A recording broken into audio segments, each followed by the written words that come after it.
This is your guide to book publishing. Everything you want to know but didn't know what to ask. With your host, Dr. Judith Briles, on the Rockstar Radio Network. On the show today, you'll find out where book publishing is going and how to take advantage of it. How to identify and avoid publishing predators. What opportunities are emerging as the book trade evolves in new forms. How to avoid losing money, and much, much more. Join us now as a variety of publishing pros will deliver insights and strategies to take the author to the next level of publishing. It's your guide to book publishing. Everything you want to know but didn't know what to ask. Brought to you by Author You and the Book Shepherd on the Rockstar Radio Network. And now, here's your host, Dr. Judith Briles. Well, top of the day to all of you. We have a great show today for you, and I have a special guest, Dan Pacheco, who is brilliant in ebook land. And he has been behind some of the major transitions that's happened with little online communities called the Huffington Post, as well as some other major newspapers across the country, of how they've evolved and developed book sales exclusively with ebooks. So Dan's going to share some of that with us. And one of the reasons why I wanted Dan to be with us today is he is going to be one of our featured speakers at the Author You Extravaganza in Colorado, May 3rd through 5th. And Dan will be specifically offering some drill-down strategies, how-tos. You'll have the chance to meet him, interact, pick his brain, do a variety of things during these amazing days that will take your whole book strategy, your book marketing to the next level, because that's what Author You is all about. And that's what your guide to book publishing is all about too. Whether you publish with New York or you publish on your own, it doesn't matter to me. What matters to me is you do it right, and you do it well, and you do it with quality, integrity, and credibility. So with that, let's bring on Dan. Welcome, Dan. Thanks, Judith. Hello, everybody. Yeah. So tell us all about what's happening in ebook land. Well, that's a big question. I mean, it really depends on, kind of who you're looking at. I mean, obviously from, just the regular author perspective, people publishing novels, publishing, poetry journals, all kinds of, self-publishing going on. And that's really where the groundswell of change is right now in the book industry, really. But in addition, I think thanks, in part to that, and a lot of what, Amazon kind of started and other ebook retailers are kind of picking up on, is you have major media companies now who are realizing, wow, self-publishing really makes sense for them as well. So in the past, you'd have media orgs would usually work with traditional publishers and go through the same process that I think a lot of authors probably listening to this show have gone through, and find out that they're left holding the bag with their 15% royalties, and then having to pay out their advances to cover marketing and end up with nothing. They're realizing, inspired partly by what some of the self-publishing successful self-published authors are doing. They're realizing they can just go direct to consumer as well. And the nice thing about them is that they have large audiences. So they can just put up a link, and within a few hours, thousands, sometimes tens of thousands of people then buy their ebooks. Well, they need to know how to do some of that and get the hordes in, Dan. But, before we go a little bit further, I forgot to say that you head up a company called BookBrewer. So why don't you tell us a little bit about what BookBrewer is and does, so they have an idea that what your pedigree is? Sure, yeah. So BookBrewer is a company that I started with some co-founders a couple years ago. I really launched about 18 months ago, and and before that, I worked in the blogging space and social media. So basically, what we did is we took a lot of what we saw working in the blogosphere and applied it to the book publishing space. And the fundamental tools of BookBrewer are really blog-to-book tools, so that anything that you could post online by putting content into forums, or that you can feed out of an online system through RSS or other methods, you can then import into our system. You can upload Word documents, pulling content from PDFs, upload images, and basically use it to curate all this content that you may have and turn it into an ebook. So you push one button after putting all the content into our system, and within a few seconds you have an EPUB file, which you can then distribute to pretty much any online retailer, including Amazon, because our EPUBs are so pure that Amazon will then do all the conversion automatically into its proprietary Mobi format. So it really removes a lot of the technical stuff from the book publishing process, so that you can spend more time on what you're good at as an author or a publisher, which is writing your content, editing it, getting its cover images, and then after it's published, of course, marketing it. So that's kind of at a high level what our tools do. Mm-hmm. Can you give me an idea of what kind of timing, if I was to put a timeline together, let's say my book's all done and it's been laid out professionally, so where does BookBrewer come in? Is then when I make the phone call to you or the email to you? You don't even need to make a phone call. In fact, if you make a phone call, we'll very nicely answer it and say, oh, well, you should go to bookbrewer.com, sign up for a free account, and start importing your content. Okay. So we keep our costs really low by making it easy for you to just get that basic EPUB file together, because the chances are, if you've done all your homework before that you mentioned, then it will take you maybe around 20 minutes to get to create an EPUB file through BookBrewer. So that's really the first step, but that's not where it ends. Well, is that when you create the EPUB file, because maybe a lot of our listeners may be clueless to what an EPUB file is. So I guess we need to start there. But is that where you take a Word document and drop it in? Is that where you take a PDF and drop it in and it converts it? Is that going to be where, what about graphics or any pictures or anything like that? Yeah, well, actually, this is a really good point. What a lot of authors want, which is what you just described, which is just drop your content into this bucket and then walk away. That's actually the worst. That's the worst approach. Okay. Hey, no, Dan. Here's what this author wants. I want you to take it and do it for me. That's what I want.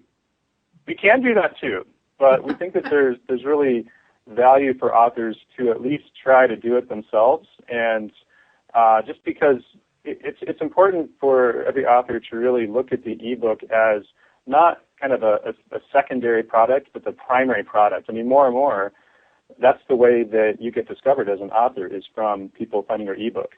And just to kind of back up a little bit, an EPUB file is the first open standards file format that is designed for ebook reading. What a lot of people think of as ebooks are really PDFs. A PDF is not an ebook.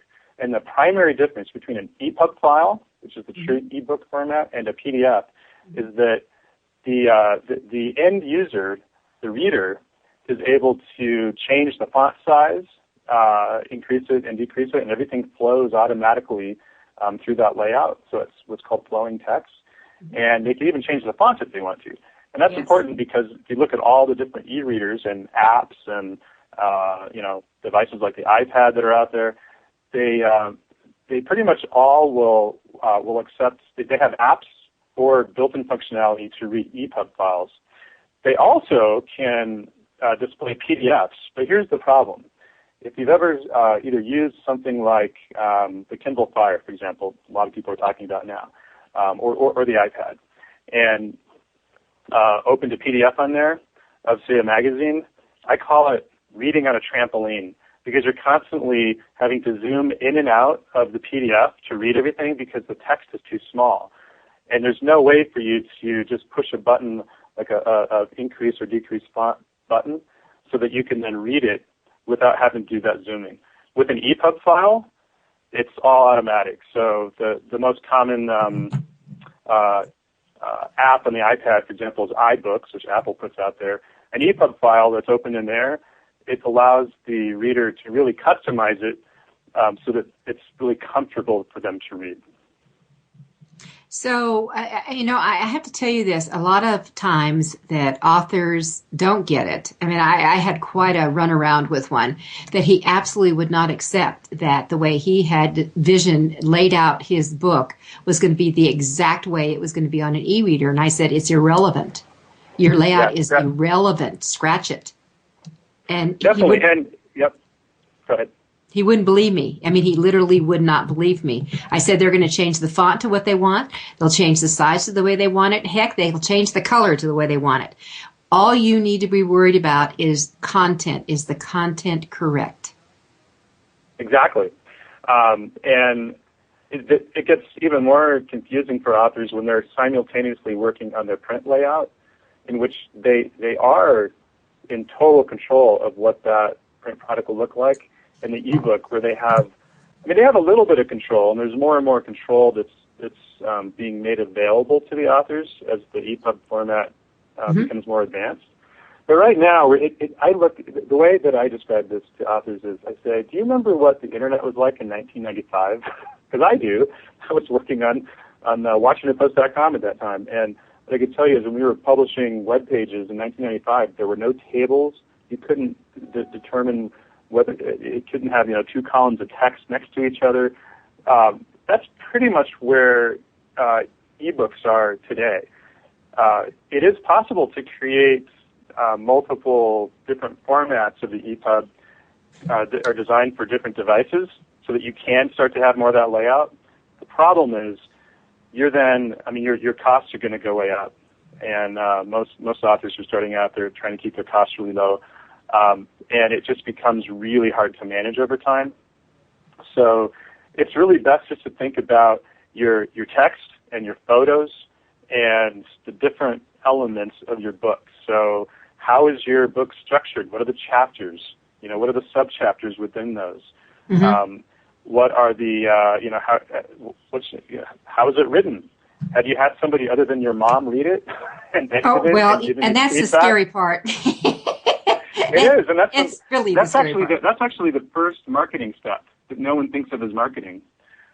We've actually done some surveys of our users. We have around 6,000 members of BookBrewer now, and I wanted to find out. Okay, we know we have a lot of editors that people could work with and should work with, and we had people who would help with marketing too. And we did a survey, and it kind of broke. They said they were not willing to pay $500 to have their book edited, but they would pay that or more to market it. Oh, Dan, and with that's that a real problem. Let's come back and open up on that when we come back from talking with a few of our sponsors, because it's so critical. This is Judith Briles. You're listening to Your Guide to Book Publishing. My guest, Dan Pacheco. This is Your Guide to Book Publishing. Everything you want to know but didn't know what to ask. With your host, Dr. Judith Briles. And we'll be right back with more great information right after these on the Rockstar Radio Network.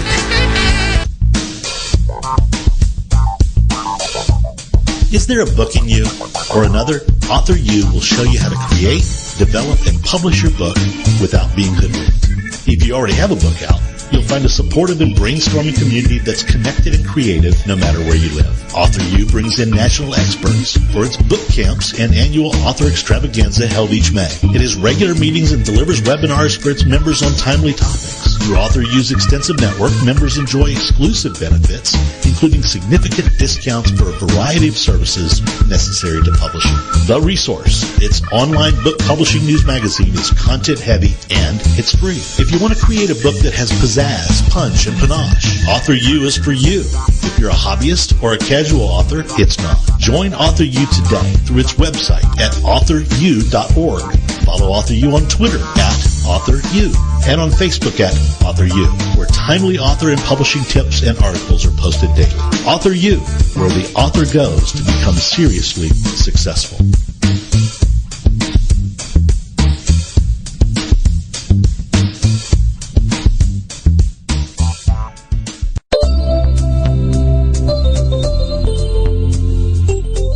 Change the way you publish online.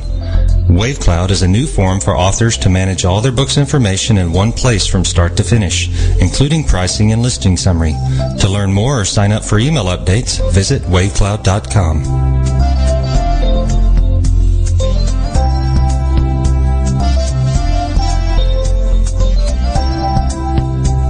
Every picture tells a story. And it's a truism that people do judge a book by its cover. Nick Sellinger and NZ Graphics have been in the business of producing superior graphic cover design and interior layout for self-published authors, independent and traditional publishers for years. He has developed a reputation for excellent work, fast turnarounds, and best of all, affordable pricing. NZ Graphics also produces eBooks and book marketing materials such as posters, sell sheets, postcards, bookmarks, business cards, logos, and more. Books designed for his clients have won multiple book awards, including Best Book Award by U.S. Book News, multiple Evie Awards from the Colorado Independent Publishers Association, Indie Book Awards, the San Francisco Book Festival Award, and Freedom Medal Award from Valley Forge. Visit www.nzgraphics.com or call 303-985-4174 for more details about making your book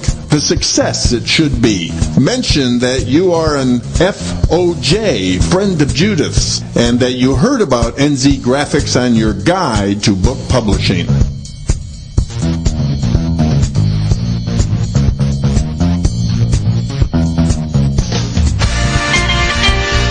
Welcome back to your guide to book publishing. Everything you want to know but didn't know what to ask on the Rockstar Radio Network. If you want to write and publish a book, if you want to be successful as an author, your guide to book publishing, everything you want to know but didn't know what to ask, is for you. Stay tuned and you'll hear about statistics, scenarios, and strategies on what to do now to get you published. So let's get back to the show. And here again is your host, Dr. Judith Briles. You know, one of the great things that's just so incredibly cool that's coming up the Author Extravaganza May 3rd to 5th is all the sponsors that you hear throughout our hour together will be at our event here in Colorado in person. They will be here to look at your books. They will be here to brainstorm ideas. Their printers will be making suggestions on different ways and different strategies and different techniques that will be that might be more useful to what your presentation is. And designers, Nick Zellinger, who is in NZ Graphics, who is one of our sponsors that you just heard about, will be here and actually doing a program on what makes covers come alive. So it's going to be a great place to be if you're serious about creating a book that rocks to stardom. So when we took our break, Dan was just opening up on some marketing and expanding that. And of course, you want to edit beyond your mother, which is always a good idea because mom loves you and unconditional. I'll never tell you what you need to hear. Yeah, and we'll never tell you and kick you in the tush if that's what needs to be done. So what are some of those other things, Dan, that goes on your laundry list? Sure. Well, I mean, you know, I always consider the marketing strategy to really start with the content strategy. Mm-hmm. If you have bad content, it's impossible to market it. So starting from the very beginning, the number one thing is, you know, as we mentioned, editing. And, you know, I'd encourage people to really go seek out and find people who have edited other books that are similar to your book, and, you know, and hire them to edit your book. That's going to be your best bet. If you can't afford that, find someone who's not your friend, but who you respect to do it for you. I mean, if nothing else, you need to do that because there are things, you know, even myself, I'm actually a trained journalist from another life, and I have an editing degree, and even I have people edit my stuff. So, of course. Yeah. So, you know, and then the second biggest snafu that I'm seeing again and again is that, of course, you know, writers like to write and they're good at writing, but they don't think about that cover design. And that's another thing where, you know, most likely, unless you're just kind of a Benjamin Franklin kind of person who is just excellent at everything, you're probably not going to be the best cover designer yourself. And I say probably because that's not always the case. But there are some, if you know, price is a concern, there's a service out there that we send people to, and we see decent results from it called absolutecovers.com, and there are a whole bunch of them. If you can go to, there's a site called 99designs.com that you can go to, and you can place a bid for a project, and people then compete for your business. You can see what kind of designs they have. there are a lot of really affordable and almost kind of fun ways to get a good cover, but the cover has to pop. So I'm sure that you have other, cover design experts who will be speaking at the extravaganza. I'm not the expert at that, but I know the difference in sales between a cover that's really designed for the ebook retailers, okay, which means small, it works well at both large and small size. It has a lot of color in it, and the title is very readable when it's at the size of a postage stamp. That's kind of the three most important things that I see. Well, you hit on something that's really important, and the reality is that you may have for your print version a very intricate cover, but it won't work for the ebook version. It's bolder and it's brighter and it's less detailed per se, at least not with fine print and a bunch of subtitle related stuff. What you need is that main title to be big and bold, wonderful colors. We'll do a pop out. We have a book that we just finished. It's at the printer right now called The Adrenal Fatigue Syndrome. And when the cover was designed and working with the designer, and he came back to me and he said, how did you get the author to take with this? And I said, it was merely I held a mock-up of it on front of a Skype. This author is in Hong Kong. And I held it on front of the Skype as I was talking with him my morning and his late evening. And I said, Michael, look how this pops here, because what you have to do is look at it as someone is going to be viewing it on a computer. And so that's why I came up with this vibrant oranges and these kind of spiral to it.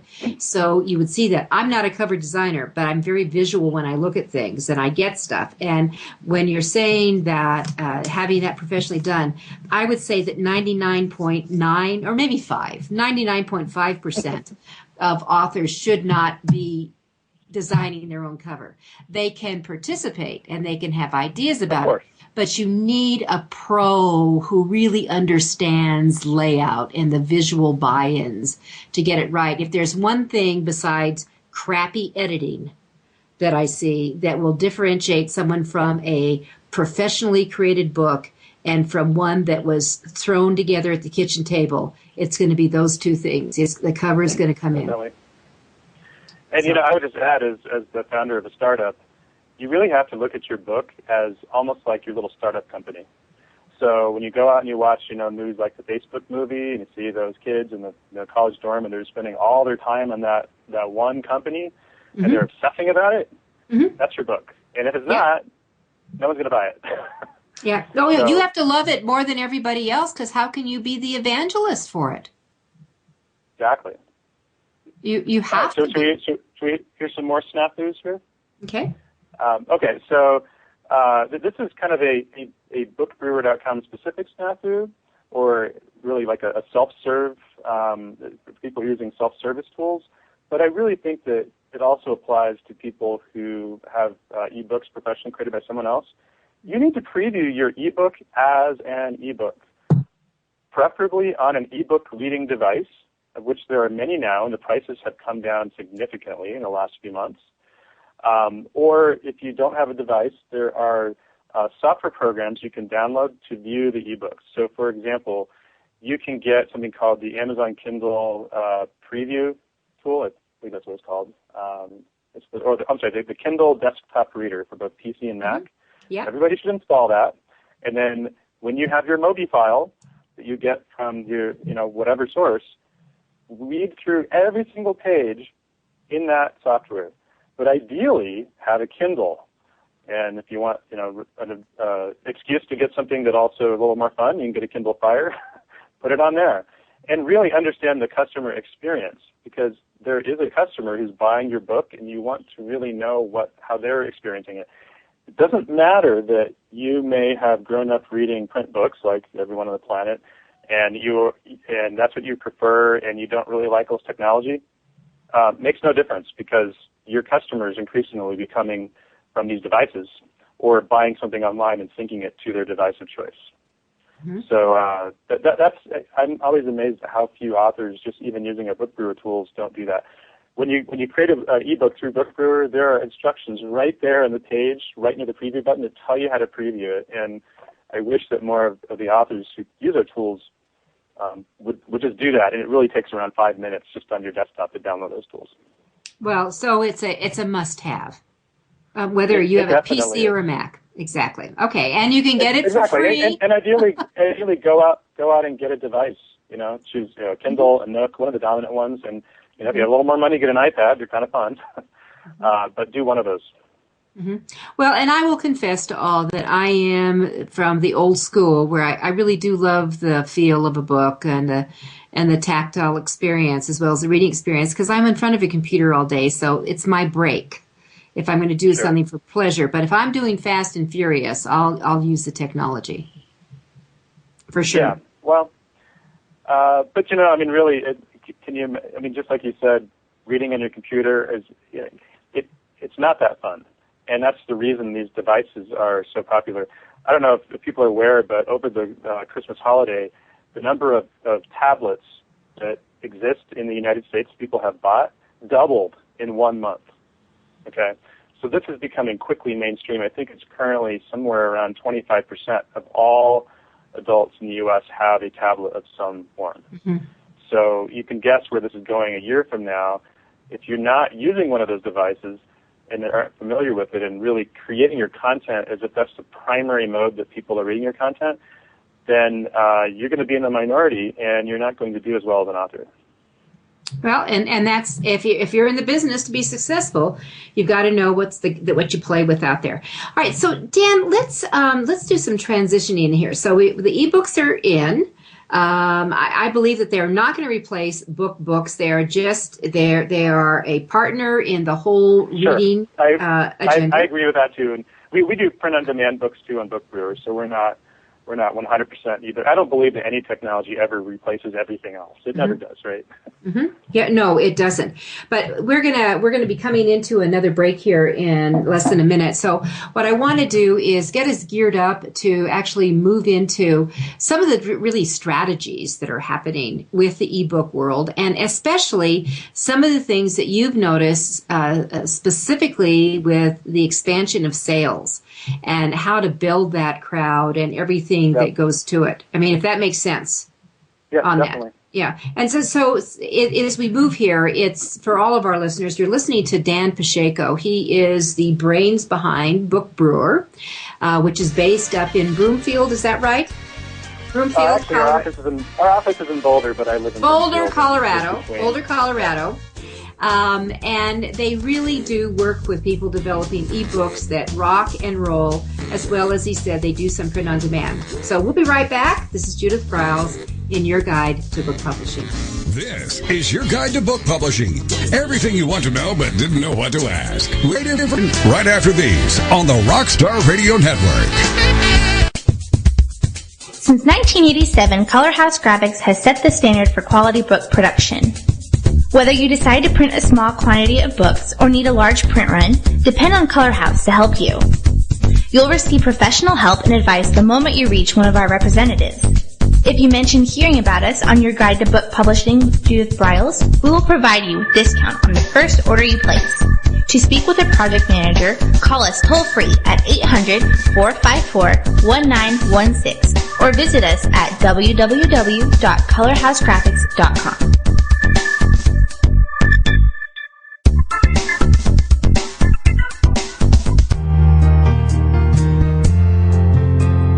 Do you need postcards that make a statement? How about business cards, flyers, brochures, or NCR forms? Tuvets is the solution for all your printing needs. Providing services specially designed for authors, we deliver exceptional quality colored printing. Most important of all, we specialize in reducing your printing costs. No more waiting. No more standing in lines at your local printer. Online proofing. With our pricing tools calculator, you can get instant quotes on all your printing products, as well as shipping rates all over the United States. Just a few clicks of the mouse and you're on the way to discovering how easy and convenient online color printing should be. Contact our friendly, human account representatives. We recognize that you want answers, not voice prompts. Visit our website at www.tu-vets.com or call 1-800-894-8977.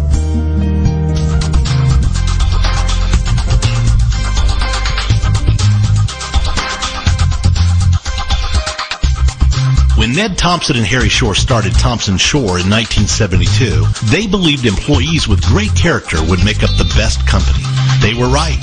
They hired people who were not only experts in bookmaking, but who were obsessed with quality and delivering exceptional customer service. Almost 40 years later, Thompson Shore remains a 100% employee-owned company. Ned and Harry knew that successful customer projects are a direct result of empowered employees. We specialize in all books for large and small publishers, creating beautiful and well-made books. We're dedicated to pleasing our customers by making the experience a good one from start to finish. The personal touch we have with our customers allows us to be innovative in solving their most difficult challenges. Our platform also ensures that we can remain flexible to meet our customers' unique needs and expectations. Our marketing kit can create buzz for your title, enhancing the promotion of your book during infancy. When you need to test the market to gauge your future sales, we can provide digitally printed books that will transition seamlessly into a larger offset run. From ebook to hard copy to delivery, our skillful customer service teams are at the ready to answer your most pressing question. At Thompson Shore, we know that making the highest quality books requires more than just best technologies. It requires superior customer service, professionalism to the trade, and commitment to environmental and social values. With these standards of excellence in place, you can be sure that we will always help you put your best book forward.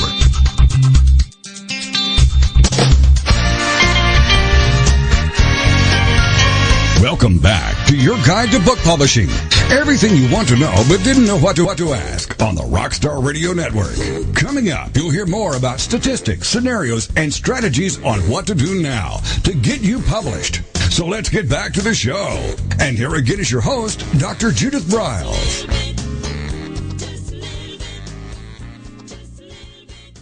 Well, always at this time of the day, we have a sponsor. And of course, one of the sponsors involved with is AuthorU, and I serve as the executive director of it.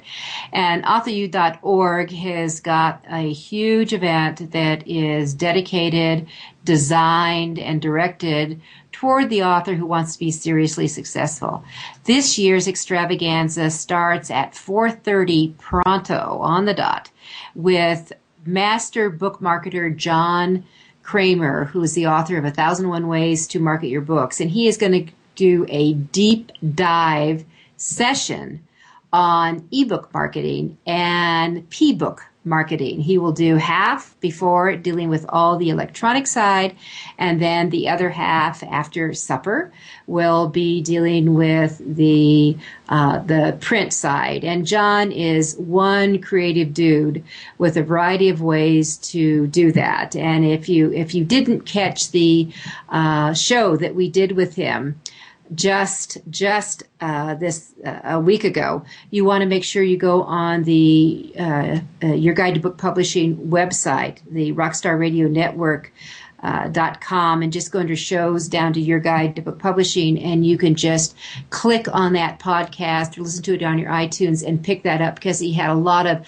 amazing tips, especially with super blog tours and the way to really expand and do that. On Saturday and Friday, then we have a full layout of a variety of people who are coming in, and as Dan has mentioned during the previous half hour, social media and your followers and blogs and Twitter and Facebook and Google Plus, and now we haven't mentioned the word, but Pinterest.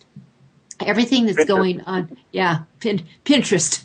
Everything else that is coming along. Georgia McCabe, who is brilliant in social media strategies, will be doing a double back-to-back session on Friday afternoon, just focusing on all these different platforms on how to rock and roll with it. And her pedigree is amazing. She is the reason why Time Warner digitized all their photos, because she laid it out and said, this is why you need to do it, and I will show you how to do it. She was so ahead of the curve a zillion years ago, and she continues to be. So that and a variety of others will be here in Colorado, May 3rd through 5th. All you have to do is go to AuthorU, AUTHOR, the letter U.org, and just click on the extravaganza, and you'll see the entire agenda, hour by hour. You'll see all the players, including my guest, Dan Pacheco, who will be talking about things to do with ebook land and these strategies as well. So it's a very intensive 2.5 days. It's worth every nickel. If you were to hire these professionals that are flying in from all over the country to present, you would have to pay collectively $50,000. You can do it for less than $400. So go to authoru.org and have an amazing, amazing adventure for you and your book. Okay, Dan, back to strategies and marketing and things to do. Right.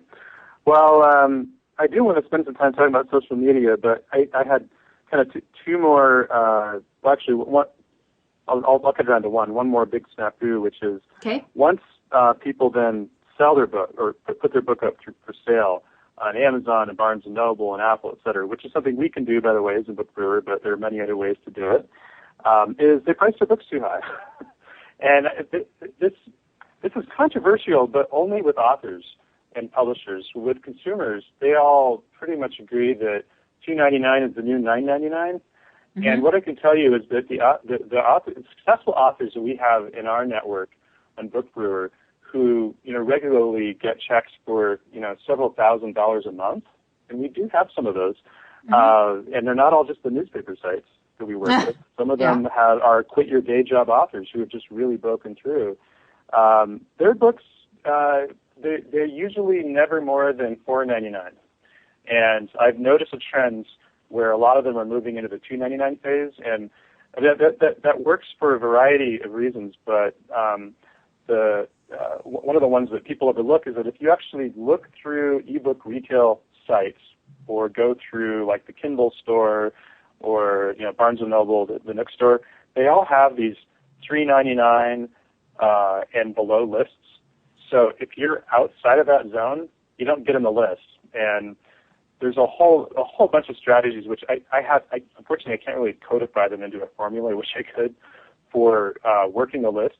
Those lists make a difference. And I mean, we have people who have ended up on the New York Times bestseller list for ebooks primarily by first getting into the top 100 on Amazon. So the top 100 Amazon list is really almost like the new New York Times bestseller list when it comes to ebooks.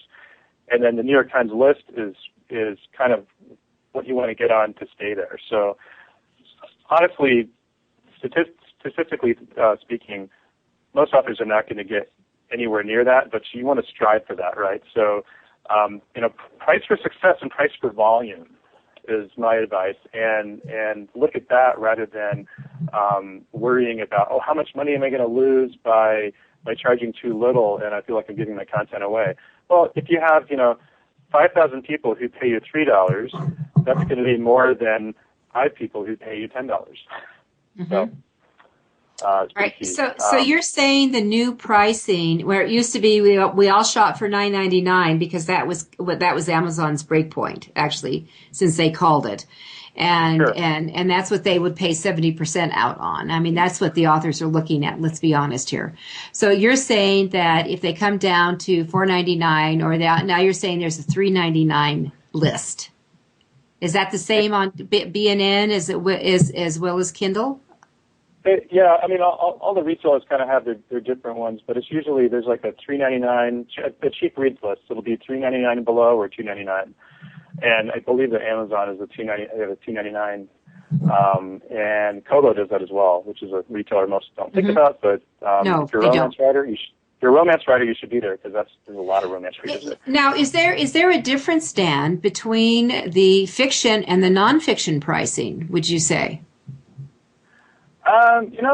That's a good question. I mean, there's a definite difference in sales between the fiction and nonfiction. The vast majority of sales are in the fiction space, unless you have kind of a celebrity nonfiction writer.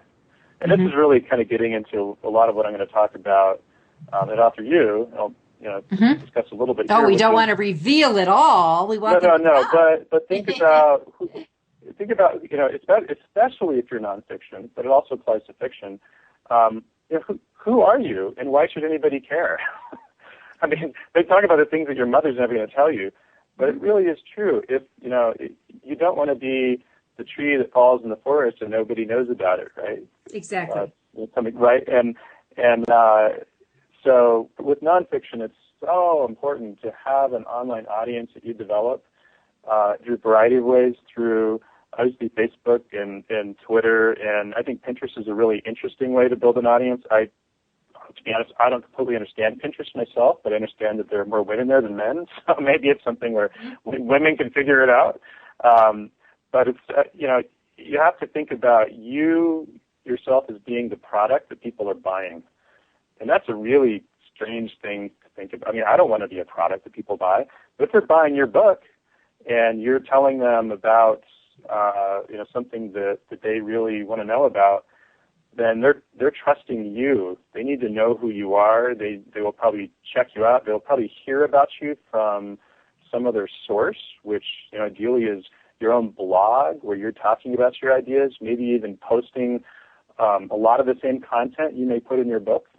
I recently had the pleasure of meeting Eric Rice, who is the author of a best-selling book called The Lean Startup, which is really popular in startup circles and business circles. And what's interesting about him is he started blogging his book about basically his method for running a startup company 18 months before he ever sold, before the book was available. And he announced on his blog that that's what he was doing. And pretty much everything you can find in that book and then some is in that blog, all right? Mm-hmm. But fast forward to 18 months later, and he's got a deal with Random House, and he's selling, I think that they hit somewhere around 100,000 copies of the book, so he's now a bestseller. But it was because he was, quote-unquote, giving his content away for free on his blog. Very interesting, right? So when you think social media, don't just think about it, people sharing what they ate for breakfast. I mean, he was actually posting his entire book on his blog, and he's now a bestseller. Yeah, we call that pre-selling. You start doing that setup, and I have actually told authors, and I know we're going to take our final break here in a few seconds, but I would like to talk about some of those strategies of do you do it for free? Do you do it as a tease? I've actually told fiction people that this is a great way to start billing it. Don't give it all for free. Maybe just start with a few chapters and see if you can find some audience, and then you turn it loose with your full book. But I would love your input on some of those strategies on setting it up as we move away from snafus into real proactive. Sounds good. All right, we'll be right back. This is Judith Briles.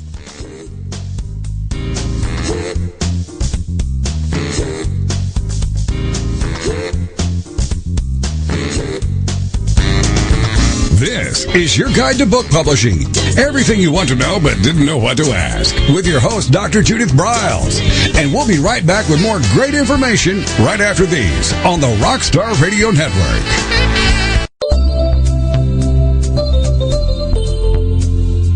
Writing and reading are moving to the cloud.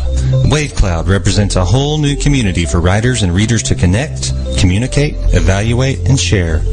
Writers hone their craft and build their business. Readers build their favorites. Sign up for updates at wavecloud.com.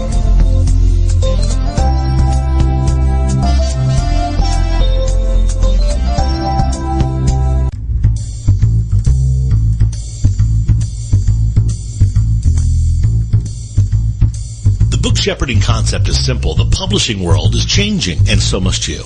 You need an experienced shepherd and a guide to partner with you as you create, strategize, develop, publish, and achieve your publishing goals. You can't do it alone without paying the price. You can spend your money creating a book that turns out to be so-so, or you can create a book that looks and feels classy, builds your brand, and is a financial success, a bestseller. It's your choice. You choose. You need the book shepherd. Publishing is riddled with obstacles, sometimes nightmares for the author. You don't need problems, you want solutions. Dr. Judith Briles will shepherd you through the maze and the chaos. At times, she's had to step in and rescue a book that has been sabotaged by a publisher, or by a publishing service provider, or sometimes even the author themselves. Judith Briles is the book shepherd if you want to create a book with no regrets. Give her a call today. 303-885-2207. That's 303-885-2207. Or email her at judith@briles.com. By the way, Briles is spelled B-R-I-L-E-S. Follow Judith on Twitter at MyBookShepherd and on Facebook at The Book Shepherd.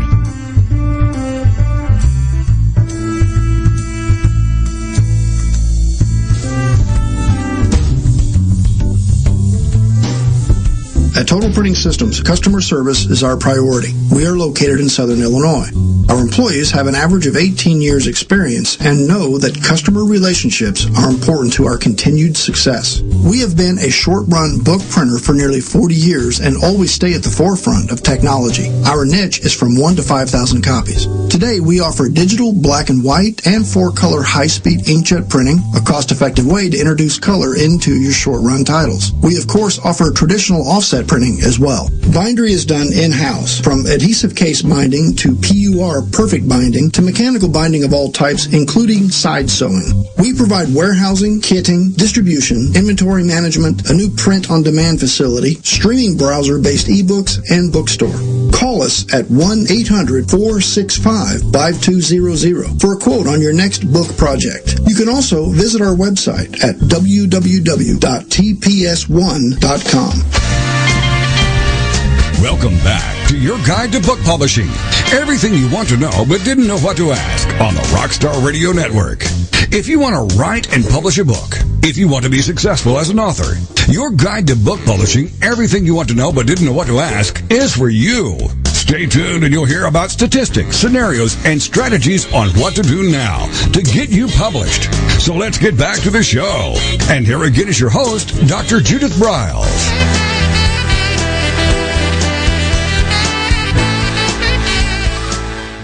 It's growing by leaps and bounds every day. Nobody's going to know that you're even there. So, I mean, in my opinion, before you ever even begin writing your book, let alone distribute it into the retail channels, start building your online audience. You can do that by just creating a really interesting, creative, kind of even chatty blog talking about the topics in your book, but also letting people get to know you. Have a picture of yourself up there. Mm-hmm. Tie that into a Facebook page so that you can then start building an audience there. Add a mailing list through a free service like MailChimp, which is a really great free email tool, and get people to sign up so that you then have their information. And then, if you do that and you let people know while you're communicating with them over, a period of a year or more, is what I would suggest, then you can tell them that, I'm planning on turning this all into a book, and when it's available, you'll be one of the first ones to buy it. If your audience gets large enough, you can then even start to do pre-sales. So a couple little stories here that I think are pretty interesting from the media space. One is the Denver Post we worked with, another Huffington Post. Mm-hmm. With the Denver Post, starting around early January, they said they wanted to do a book about Tim Tebow and the Denver Broncos, who, sad to say today, Tim Tebow is no longer the quarterback of the Denver Broncos, but he was. And there was Tebow mania. Well, as just my 2 bits here, Dan, I think they have made a humongous $90 million mistake. And well, yes. I mean, when you bring in these people, that you bring them in, these big stars, to build up to your stadiums when you can't fill the seats, to get the butts in the seat, that has never been the issue for the Denver Broncos. And I don't know whose ego's out of control, but I think Manning's crazy. I mean, he's on his last legs, basically, of his career. Why doesn't he want to go out with a high? And why would he want to put his self-risk of injury at this point at the end game? It makes no freaking sense. All right, but we're off that. Moving on. Another radio show, like yeah. But anyway, so nobody really knew how the Broncos season was going to end, of course. And the first the Post said, "Oh well, we have to wait until the series ends until we know if they get a Super Bowl or not before we sell the book." We convinced them to put up a pre-order button on their Denver Broncos page, and we managed all that. So we just gave them some cut and paste code. They stuck it on there.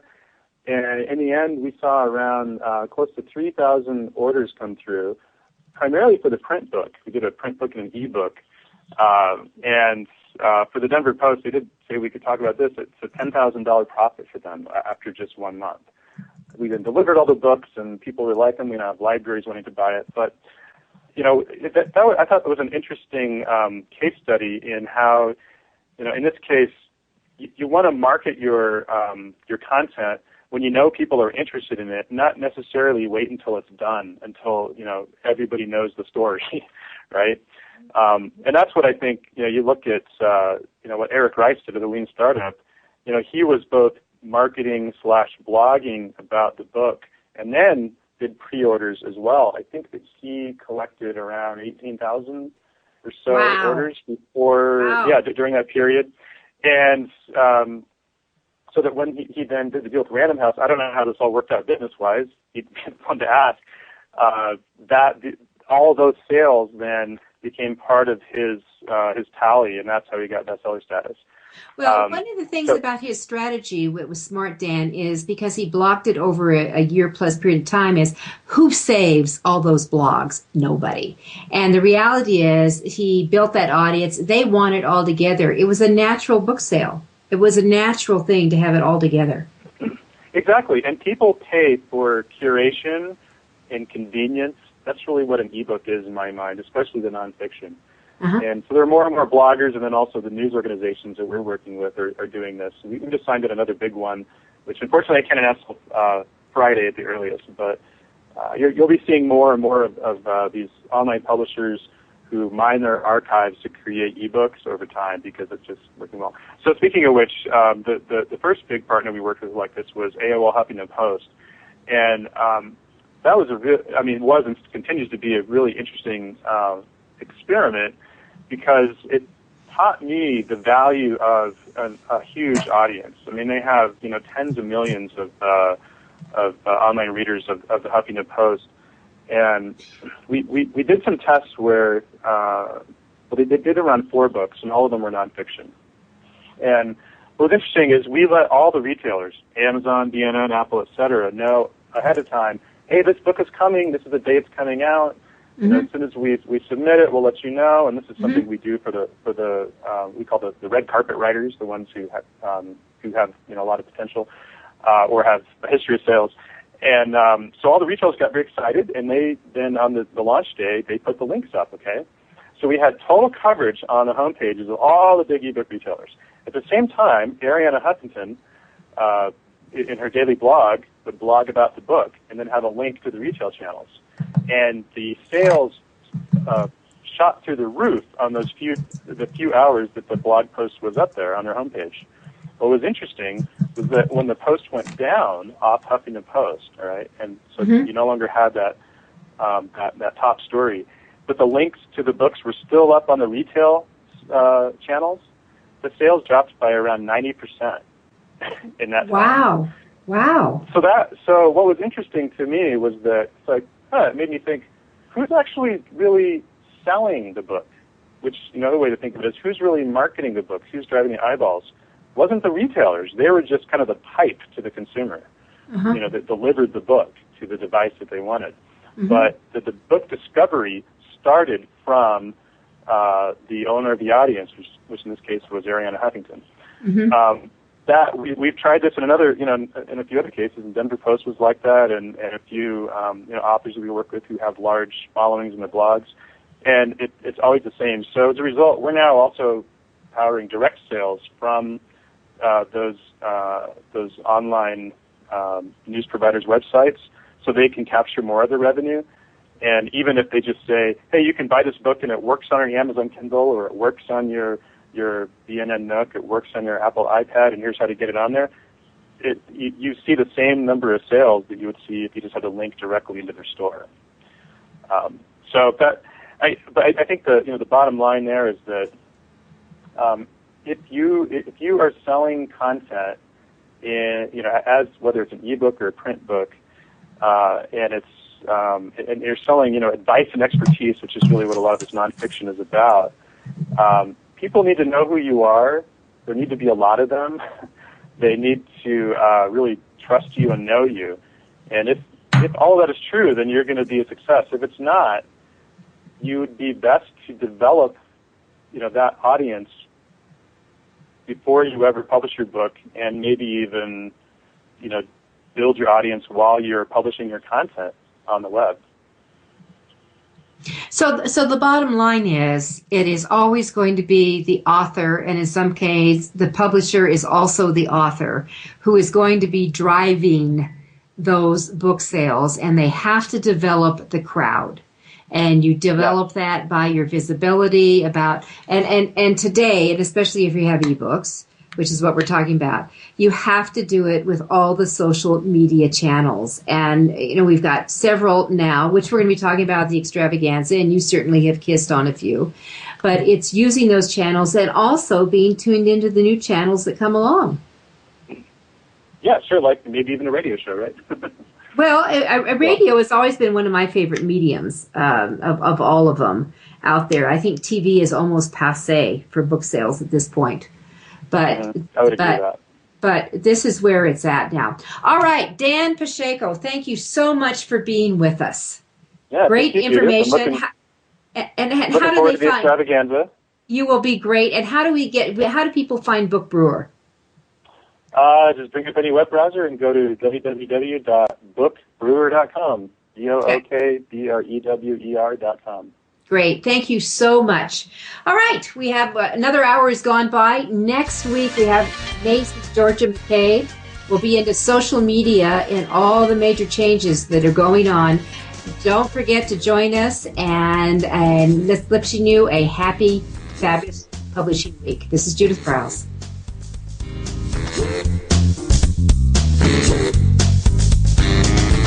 Thank you for being a part of your guide to book publishing. Everything you want to know but didn't know what to ask. With your host, Dr. Judith Briles.